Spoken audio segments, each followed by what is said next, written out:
What if you could find stocks with double-digit revenue, earnings, and dividend growth? Disclaimer: the following is for education and general information only, not investment, legal, or tax advice, and not a recommendation to buy or sell anything. Investing involves risk.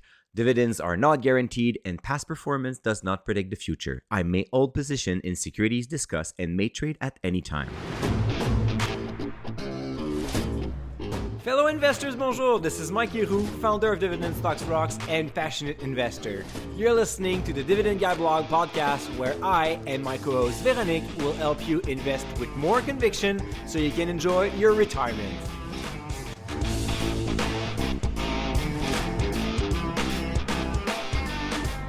Dividend Growth investors, bonjour. Mike Leroux here. You're listening to the Dividend Guy podcast, and we are into the final episode of our mini series. Completely burnt out, but that was a lot of fun. How are you doing, Vero, for this one? Well, my voice did it, but we'll see how it goes until the end. Yeah, so listeners, it's kind of like a marathon where we have this layout of like 6 episodes that we record in one shot. So it's been like an hour and a half that we keep on talking. And God, I love talking. But at one point, I'm like, yeah, it's a good thing we don't do that for a full month.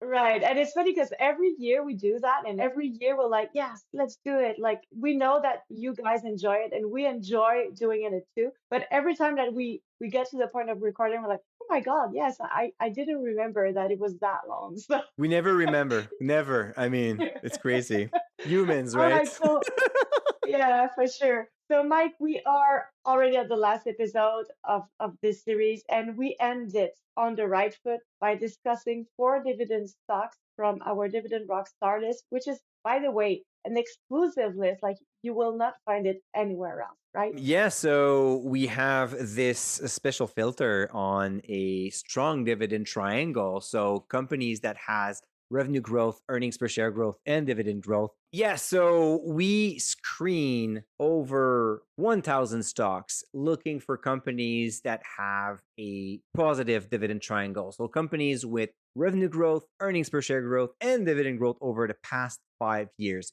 It's so much fun to actually dig into that list because there are a lot of great ideas coming out of it. So, like you've said, the Dividend Rockstar list is a spreadsheet that includes a selection of close to 300 dividend paying companies with a positive triangle, and also mixed with a Chowder rule of 8. So, what does it really mean, Mike? The Chowder score is the combination of expected dividend growth plus the yield. So if you have a score that is 8 or above, that means that your yield plus the dividend growth is equal to a minimum of 8. So a 3% yield needs to grow their dividend by at least 5 to show the Chowder score of 8 or 9. The advantage of this is just to show the balance between both the yield and the growth, and making Hmm. sure that you start on the right foot in terms of like your selection. So not having like a 8% yield with no growth, that would be bad.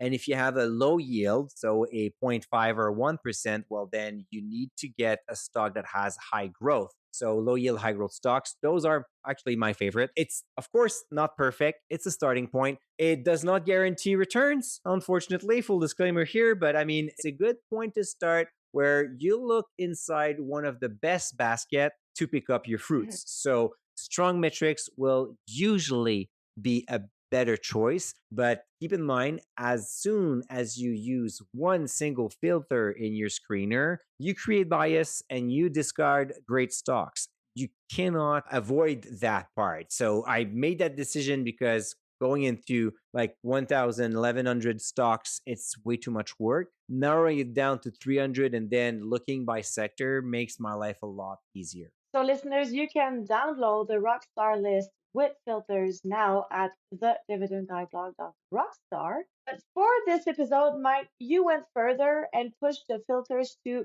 a minimum of 5% growth for revenue, EPS, and dividend over the past 5 years. But I think you did something even better, right? Yeah, I started with this premise and then I thought, why don't we just push it a little bit more and just pick like super performers? So I went for double digit numbers for revenue, earnings, and dividend growth over the past 5 years. So I think we have some very solid contenders here for your portfolio. All right, so among the results, you chose to talk about Go. Why? What a surprise, right? I'm actually so glad that if you look into my Seeking Alpha profile where I don't really write anymore, but I do have one of my first article about Broadcom that was published in 2016. So I'm not trying to Hmm, chase the latest AI bubble here, but I'm really right. talking about a stock that has been on my list forever. First, I have a knack for companies that grows by acquisition. I think that you know that by now. So this one is a serial acquirer. So they make those acquisition, they integrate them. They have an amazing history of being successful with that. Even when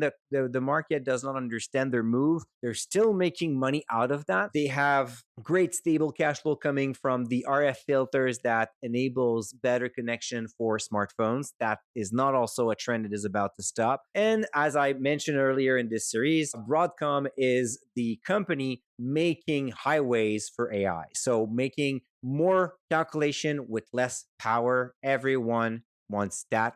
So even if AI is a big source of spending, they are doing it. Broadcom is in the right space where we're going to need those kind of networks anyways. So in a very, very good place at this point. And I think there's a lot of more room to grow for this one. All right, so another one worth mentioning is Dollarama, DOL. We have talked about it before, of course, but what makes it a top choice again? Perfect dividend triangle over the past 10 years. So everything is always going up. It's kind of crazy. At one point, you may be thinking it's going to stop, right? And even like 5, 6 years ago, I was like, yeah, it's great, but I don't believe in it. I don't believe that they can continue to expand by opening new stores in Canada. At one point, they're going to hit a wall. And they have this record of planning to open new stores, making them profitable within 2 years. And they have every time that they set up guidance for opening new stores, they either reach it or beat expectations. They were always ahead of their plan. And now they're doing the exact same playbook in Latin America, also in Mexico through Dollar City. And they're also doing it in Australia now that they have acquired the reject shop. So they show that their playbook is working. They have plenty room to grow. And the best part is they're doing this with a relatively low debt on their balance sheet. So just a cash flow making machine. All right, so the third stock is what we call a boring one. Waste Connections, WCN or WCN.TO, had nothing really exciting, but it still shows like a close to perfect dividend triangle, right? Yeah, and even better right now, strong dividend triangle with weak price performance in 2025. So I told you a few times, I love to identify those companies because I think that there's a little bit more of an opportunity here.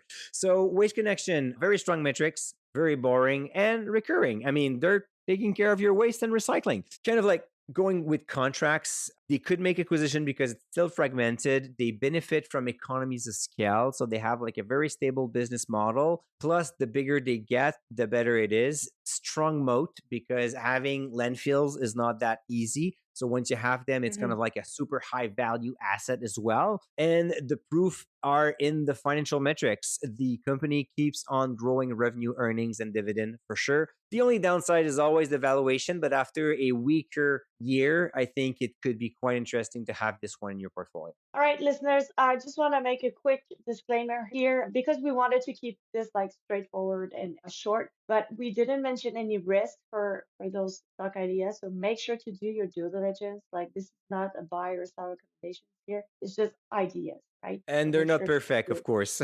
Of course. So let's end with one that may replace your Kushtar shares, Mike. Like maybe that's gonna be a trade we will see in 2026. Casey's General Stores. If Kushtar could just buy them this time and not fail as they did in 2010, that would be perfect. I mean, that would be the perfect story. Yeah, it is. Casey's General Stores, it's literally a small Kushtar. I mean, yeah, of course, we're talking about less than 3,000 stores, like 2,800 right now. They plan to open 270 stores. That's about 10% of the amount of stores that they have, which is going to move the needle for them. But it would be 1.5% for the 17,000 stores that are open. So you can see how Kushtar is in a place that it makes it harder to grow and be impressive, Mhm. while Casey's has all the room it has to make acquisition or opening new stores, and it's still going to move the needle. Surprisingly, and next time I go to the US, I will have to go into a Casey's General Stores to eat their pizza because they're the fifth largest Right. pizza chain in the US. So I'm quite surprised, actually. Listeners, if you Me have too. ever like eaten at a Casey General Stores pizza, just curious to say, like, does it compare to like Pizza Hut, or is it better or worse? So, anyways, kind of interesting. So, yeah, but the company shows a very good dividend triangle as opposed to Kushtar that has been a lot shakier over the past 2 years. Casey's still on the growth path. So this one is quite interesting to look at. I don't think I'm going to replace Kushtar by Casey's, but still very similar profile though. All right, so which one would you buy today if you could, Mike? Well, that's kind of a tricky question because you already know that I have the first three. So I have a full position Right. in Dollarama, in Broadcom, and in Waste Connection. So I will have to say Casey stores. So there we go. I told you. I wouldn't mind, actually. It's a great business as well. I mean, just the fact that they have like dividend triangle with double digit growth across the board is just super impressive. Right. Well, thank you so much, Mike, for pulling up this series with me. Listeners, remember to download your free Dividend Rockstar list copy with filters at thedividendguyblog.com/rockstar. If you listen to this before 1 p.m. today, join us for free for our webinar on investing in 2026 to get a deeper dive into what we covered this week at thedividendguyblog.com/webinar. For our show notes and related content, hit thedividendguyblog.com/261. And if you like what we do, help us grow this podcast by hitting pause and the subscribe button underneath our podcast logo. You may as well share and leave us a 5-star rating while you're there. And until next week, stay invested. Stay invested. Disclaimer: the following is for education and general information only, not investment, legal, or tax advice, and not a recommendation to buy or sell anything. Investing involves risk, dividends are not guaranteed, and past performance does not predict the future. I may hold position in securities discussed and may trade at any time.